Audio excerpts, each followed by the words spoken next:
सत्य अहिंसा के मार्ग का प्रचार प्रसार मानवता के लिए आवश्यक है। भंती डॉक्टर करुणाशील। कबीर साई मंदिर में सत्संग के आयोजन में उमड़ा श्रद्धालुओं की भीड़। आप देख रहे हैं दार्शनिक भारत लिव अमरीश सिंह की खास रिपोर्ट। पटना मीठापुर अवस्थित कबीर पंथी आश्रम के कबीर साई मंदिर में शनिवार सत्संग, भजन और भंडारा का आयोजन किया गया। इस अवसर पर हरियाणा के बौद्ध धर्म प्रचारक पूजनीय भंती डाकरुणाशील राहुल जी ने श्रद्धालुओं को संबोधित करते हुए कहा कि वर्तमान परिवेश सत्य अहिंसा के मार्ग का प्रचार प्रसार मानवता के लिए आवश्यक हो गया है। भगवान बुद्ध और सद्गुरु कबीर दोनों ने सत्य अहिंसा का उपदेश दिया है।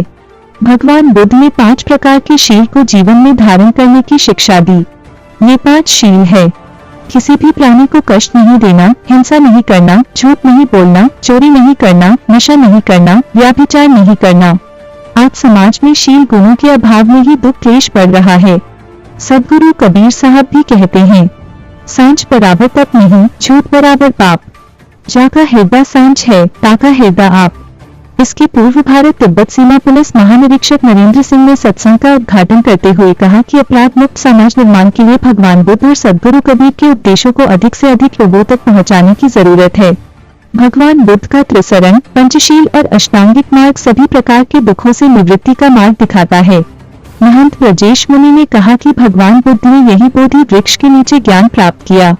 जहाँ जहाँ बुद्ध के उपदेशों पर चलने वाले लोग हैं, वह देश विकसित और समृद्ध है। आज मानवता की रक्षा के लिए बुद्ध और कबीर का उपदेश अत्यंत प्रासंगिक और जीवन में अपनाने योग्य है। इस अवसर पर डॉ. धर्मवीर भास्कर, हृदय नारायण झा, अशोक दास सहित अन्य संतों ने भाग लिया। ब्रजेंद्र झा, रामदेव गुप्ता, रूबी देवी, उमा देवी ने भजन गाया। कार्यक्रम का सद्गुरु कबीर साई की आरती एवं भंडारा प्रसाद का वितरण के साथ किया गया। आज हम पटना मीठापुर गोरिया मठ के नजदीक सतगुरु कबीर साई मंदिर के प्रांगण में आए हुए हैं। इस प्रांगण में जो साप्ताहिक शनिवारीय कथा का कार्यक्रम रखा गया है, गौतम बुद्ध और सतगुरु कबीर के जीवन यात्रा पे संगोष्ठी का कार्यक्रम का आयोजन किया गया है, जो 2 महापुरुषों को भारतीय इतिहास के प्राचीन इतिहास में पढ़ेंगे, एक महापुरुष को, और दूसरे महापुरुष को मध्यकालीन इतिहास में पढ़ेंगे। यानी 1000 वर्षों के अंतराल में 2 महापुरुषों का जन्म हुआ और इनके विचारों को प्रासंगिक करने का काम इस मठ के परिसर में यहाँ के संरक्षक महंत कबीर मिशन ट्रस्ट के संस्थापक अध्यक्ष ब्रजेश मुनि महाराज ने किया है। आइए यहाँ के महंत जी के इस कार्यक्रम से संबंधित विचारों का जानने का एक छोटा सा प्रयास करते हैं। साहब, आज के कार्यक्रम के बारे में जानकारी दी। ये कार्यक्रम जो है, ये साप्ताहिक सत्संग हुआ और यह आयोजन आज एकाएक डीआईजी नरेंद्र सिंह जी हैं, जो भारत तिब्बत सीमा पुलिस बल के हैं डीआईजी। और आज 2 बजे फोन आया कि भंती जी आए हुए हैं उत्तर प्रदेश से, जो श्रीलंका और पूरे विश्व में इनका प्रचार प्रसार सद्गुरु कबीर साहब और भगवान बुद्ध के ऊपर बढ़िया रिसर्च चल रहा है। पूरे मानव मात्र को नारी सशक्तिकरण, मनुष्य के जीवन जीने की कला, बच्चों के विषय में बढ़िया हमके अहोभाग्य है। ये हमारा संत समागम तो होते ही रहता है, ऐसे महापुरुष का आगमन बड़ी कृपा हुआ है। और भगवान बुद्ध और कबीर साहब, गुरु नानक देव, सबका एक ही संदेश है। भगवान बुद्ध ने भी स्वयं कहा, अब दीपो भव, तुम दिए की बात ही स्वयं हो। उसी को कबीर साहब ने कहा, एक अंड ओंकार ते सब जग रहा पसार। पुरुष सब एक ही है, कहे कबीर सब नारी राम की, अब चल पुरुष अवतार। उसी को गुरु नानक देव ने कहा, एक ओंकार सतनाम। उसी को ईसा मसीह ने भी कहा, गॉड इज लाइट। तो सभी धर्म का एक ही निचोड़ है। तो बड़ी सौभाग्य में समझाऊं कि ऐसे महापुरुषों का आगमन हुआ और मैं चाहूंगा कि बार बार ऐसे महापुरुष आते रहे। इनका प्रोग्राम और भव्य तरीके से हम लोग करेंगे, आपस में सभी भक्त जनों को विचार विमर्श करके। ये तो छोटी सी जगह है और छोटी सी जगह में इतनी माताएं बहनें एक बात में दौड़े दौड़े आती है सब। इस कार्यक्रम के जो मुख्य प्रवचन करता भंते डॉक्टर करुणशील राहुल उत्पल, जो हरियाणा से चल करके आए हैं, आइए इनसे जानने का प्रयास करते हैं। सर, मैं यह जानना चाहता हूं कि जो भगवान बुद्ध और सतगुरु कबीर 1000 वर्षों के अंतराल का गैपिंग है।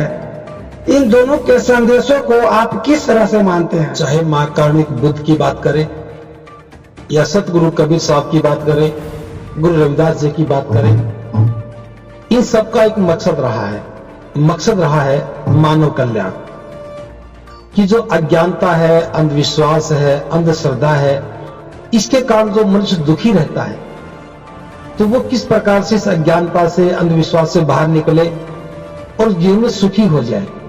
बुद्ध की सारी साधना, बुद्ध का सारा चिंतन दुखों से मुक्ति का रहा है।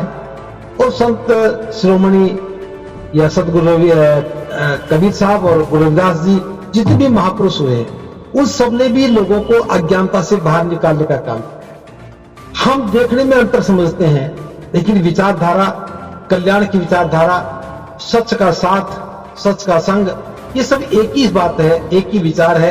कबीर साहब ने भी मन पर बात कही है, बुद्ध का दर्शन भी मन पर है।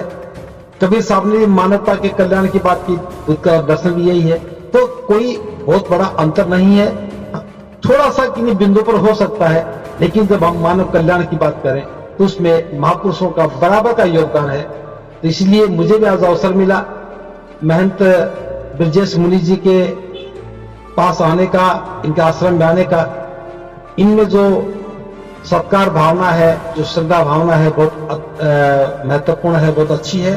और हम कामना करते हैं कि माँ का बुद्ध की अनुकंपा इन पर बनी रहे, इसी प्रकार से ये लोगों को जोड़ते रहे, उनका कल्याण करते रहे। भगवान बुद्ध ने 4 आर्य सत्यों की चर्चा की है, उसको बतलाने का क्या? देखिए, ये बहुत महत्वपूर्ण सूत्र है। हम सब दुखी तो होते हैं, लेकिन दुख को स्वीकार नहीं करते, इसलिए समाधान नहीं होता। तो बुद्ध ने जो खोजा, उनका कि दुनिया में दुख है तो पहले से स्वीकार करना चाहिए।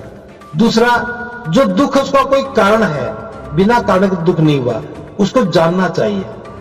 दुख का कारण पता लगता है तो उसका एक निवारण भी दिखता है।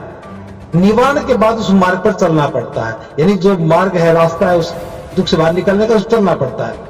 ये 4 श्रेष्ठ सत्य हैं। अगर इन 4 श्रेष्ठ सत्य को समझ जाते हैं तो जीवन सुखी सुखी हो जाता है, जीवन सारे दुख दूर हो जाते हैं।